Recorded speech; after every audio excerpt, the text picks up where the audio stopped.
Welcome back to this special edition of Montana Monday. My name is Courtney, but you might know me better as the Flipping Nomad. I flip RVs. I have 2 Montana fifth wheels under construction right now that we'll be documenting during this special series. They've both made a lot of progress since last week, and I'm so excited to show you. Being a full-timer myself, I understand the importance of weight and how these rigs flex as they go down the road. So the core value of every one of my builds is functionality before design. So if I'm looking at a design feature and it will get in the way of how the rig needs to function because it's an RV, then I won't do it. It can be a challenge, but that is why I made my flooring choice of sheet vinyl. Sheet vinyl is very thin, it's very lightweight, but it's also very durable. And they have come such a long way in the last couple years that it is now also very beautiful. I like to test products on my personal RV first. I've been eyeballing epoxy countertops for quite some time, so this was the perfect opportunity to give them a shot. They were really easy to work with and they turned out absolutely gorgeous.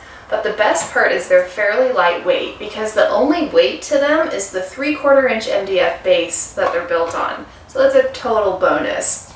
Also in my kitchen, I added a fun little pop of color. Now this is some greenery that I can't kill and don't have to pack on travel days. Last week, this shower was an empty shell, but this week it has transformed into quite the little masterpiece. These tiles are made out of PVC, so they're fairly lightweight, but they're 100% waterproof. Now next week, I'm going to be installing the shower head, which is the size of an 8-year-old, so you're not going to want to miss that. I'm reusing the original dresser because I really like the size of it and it fits the space really well. It just needed a bit of an update, so I put an epoxy top on it and went with fun hardware that matches the kitchen downstairs. This is the combo washer dryer hookup closet, but I boondock a lot, so I really don't have a use for a combo washer dryer.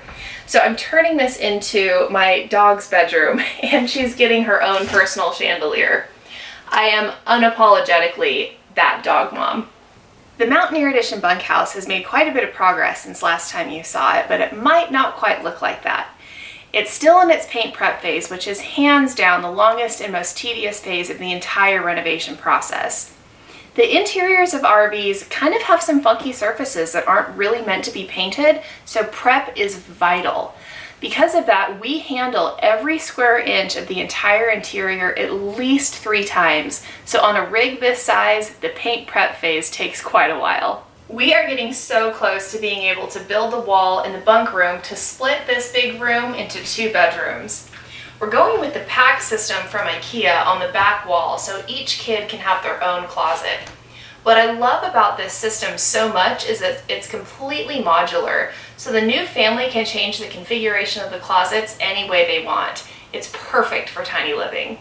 Be sure you check back next week for even more updates of these 2 renovations during this special series of Montana Monday.